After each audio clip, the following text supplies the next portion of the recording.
Hello and welcome to this session on storytelling for business. First, let me introduce myself. My name is Kate Nicholas.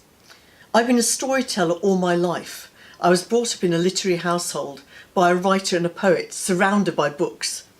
As an adult, I've spent many years telling others' stories in various roles, as a national newspaper journalist, magazine editor and broadcaster, and as Global Communications Chief for Christian aid agency World Vision. But in 2014, I was diagnosed with inoperable cancer, and I decided to tell my own story as a legacy for my family. The resulting story, Sea Changed, is now a bestseller, and in 2017 was shortlisted as Christian Biography of the Year. The fact that I'm talking to you today shows that something amazing happened, and against all odds I survived. And having had what was a profoundly transformative experience, I decided I want to focus on helping others to shape and tell their own stories. To do this, I set up a management and communications consultancy, Kate Nicholas Consulting, and I now work with private sector companies, not-for-profits and Christian organisations on strategy development and communicating business change, communications reviews and enabling world-class storytelling. In today's networked society, when anyone can broadcast their views about your brand, shaping your reputation, you need to be thinking about what you want your organisation to be known for and how to communicate with stakeholders as part of your overall business strategy. As a management and communications consultant, I can partner with organisations to help develop strategies, to help you drive change and to tell an organisation's unique story. So what do we mean by storytelling? It's become a bit of a buzzword in business over the last few years, but what do we mean by it?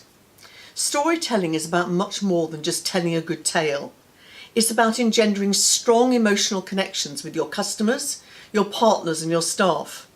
In this complex and competitive world, capturing attention is tough and keeping it is even tougher. But if there's truly a global lingua franca, a universal currency that crosses every country and culture, it's the story. I once heard it said that humankind could well be labelled Homo narran, the creature that loves narrative. Storytelling can work on so many levels for an organisation, whether you are seeking to engage your staff, your customers, business partners, or those who can influence your customers. Stories are so powerful. They help to shape our identity and culture. They are one of the building blocks of our lives, providing a valuable reference point so that our brains can process information. In fact, our brains are hardwired to process thoughts through stories. Unless the left side of our brain, which deals with facts, and the right side of our brain, which deals with creativity, connect, we cannot create memory. In fact, we are 22 times more likely to remember a story than a factual statement. Successful storytellers do not just tell stories, but they plan, develop and present them. They profile their audiences, understand their cultural mind map, and the filters that they will use to interpret those stories. They understand their audience's needs and then develop compelling stories that create a link between their own goals and the listener's emotional framework. This mind share helps to establish and build commitment. I couldn't talk to you about storytelling without referring to perhaps the greatest communicator the world has ever known. To quote Ronald Reagan, and no, that isn't a phrase that comes out of my mouth that often, this uneducated, propertyless young man who preached on street corners for only 3 years, who left no written word, has for 2,000 years had a greater effect on the whole world than all the rulers, kings and emperors, scientists and philosophers who ever lived, all put together. I'm talking, of course, about Jesus Christ. One of the great characteristics of Christ's communication was that he always sought connection. The words communication, community, compassion and communion all come from the common Latin root com, which means together. And the Latin communicare means to share together and make common. Very often when we talk of great leaders or communicators, we say they have the common touch. Jesus constantly sought to make that connection. He didn't speak in terms of abstract concepts, but painted word pictures that could be touched, tasted and smelled. All too often in business we get caught up in business jargon, don't we? Talking about core competencies, shifting paradigms, buy-in and empowerment, which are just a few in Forbes magazine's most hated business jargon list. Jesus never let anything float around in the abstract. For example, he could have offered a generalised maxim about not focusing on others' shortcomings without first addressing our own. But instead, he painted a vivid word picture of a man with a plank of wood poking out of his eye, trying to pick a fleck of sawdust from the eye of another. Which is why stories or parables were the absolute cornerstone of Christ's communication. They actually form about a third of his teaching. Parabella means literally para or near, bella bringers. Parables are near bringers. Christ connected distant concepts such as truth and justice with something concrete and familiar in people's lives. He brought them near for them. He used the global lingua franca of stories that resonated with listeners' lives, vivid and familiar images of vineyards, shepherds, the drawing in of nets, and the challenge of sowing on less than fertile ground. No medium makes people want to listen more than stories, as the storyteller doesn't just convey information, but offers a compelling framework for meaning that allows people to discover for themselves how this truth can be integrated into their lives. I once heard about an old Jewish parable which describes truth arriving in a remote village on a stormy night, shivering and bare. She knocks on every door, begging to be let in, but not one door is opened up. Her nakedness and destitution are too much for people who turn away. But then an old shepherd called Parable finds her huddled against the cold. And feeling sorry for her, Parable takes truth in, cares for her and clothes her in story. And the next day, dressed in story, she returns to the village.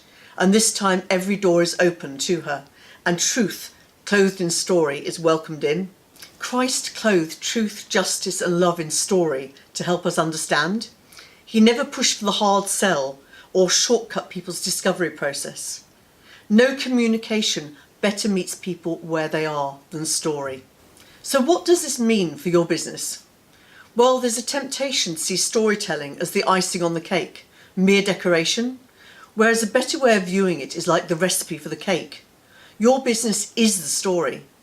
Your business has characters who all exist in a particular setting. Your hero, your organisation, has a goal they're trying to reach, a vision and a desired future state. This will involve a journey to achieve that goal, and that journey will undoubtedly involve overcoming one or more challenges or villains. But it's your qualities and those of your products and services that will enable you and your customers to overcome. It begins with your vision and mission, the big why and the impetus for how you got your business started. Your business plot or theme is the foundation of your story, and everything you do to market your business and your products and services becomes a piece of that same story. According to experts, 99% of all stories ever told can be categorised at the most basic level into 7 plots, and these can be applied to different types of businesses, organisations and products. So let's have a look at these.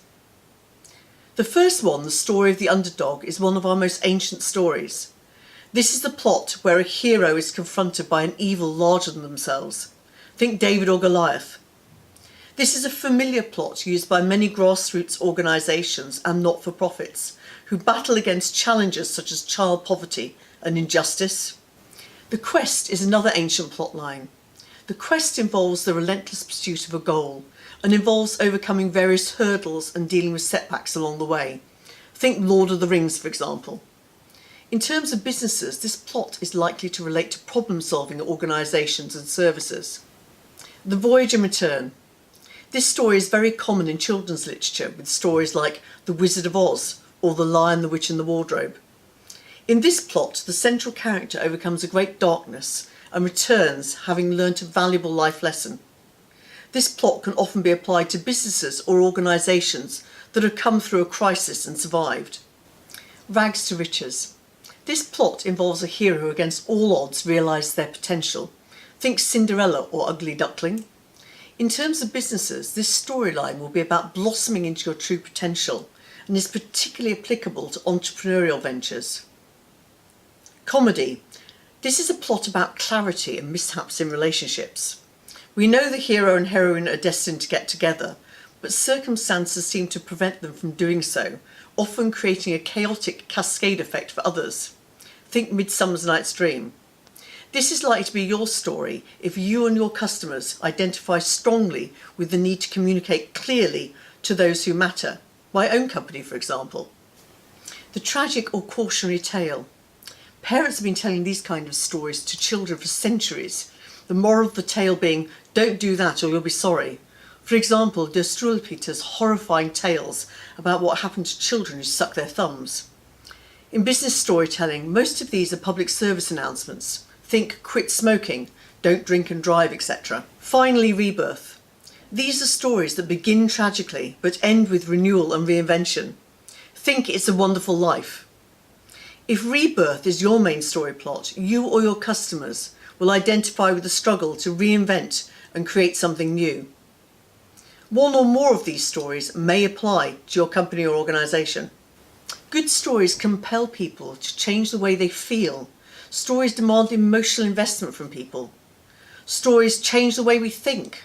Stories pique and hold interest, challenging our preconceptions and what we think we know. And stories change the way we behave. Stories cause us to take action. By giving your organisation, products and services an identity, by capturing and sharing stories, you can take your target audience on a journey they yearn to experience. Storytelling is not a one-off exercise. Some of the things you do may seem to be a one-off. However, everything you do should always fit into that broader narrative, your organisational story, from events and content to campaigns. Any medium can be used to tell a story, including blogs, film, print, social channels and multimedia. But each medium elicits a different reaction from your audience, so stories must be tailored to fit. The key to success is knowing which story to tell in which medium. Short, snappy messages, for example, work best in television and on websites, while online conversations, conferences and seminars provide a personal connection and enable you to go into more depth. And in social media and content marketing, stories beat a sales pitch hands down. Stories are particularly important during times of change in your company or organisation. All too often, change and progress are frustrated in organisations by resistance. However, stories can help staff to engage with and find meaning in change, and are now being seen as foundational to change management. Think of change as like a sea voyage. Stories can be used to help staff understand the reasons for change, the reasons for setting sail, the obstacles that need to be overcome, and to envisage the end destination. It's often in the midst of change, when they're in the middle of the ocean, when staff can no longer see the place they've set sail from, but are still unable to see the foreign shore, that they can put up their greatest resistance. It's then that the idea of a story and the narrative of this journey can be so powerful. Remember, your staff can also be some of your most powerful brand ambassadors. Let's face it, work takes up a lot of our lives. When we go home at night to our families, when we get together with our friends, either face-to-face or on social media, what do we often talk about? So make staff feel excited about being part of your story. And what about your customers? Word of mouth is the primary factor behind 20 to 50% of buying decisions. So when customers tell their stories about how you and your company help them to overcome obstacles, it's really powerful. Social media provides enormous opportunities for shared storytelling. And when those stories are positive, they are a gift. So share them and make them shareable.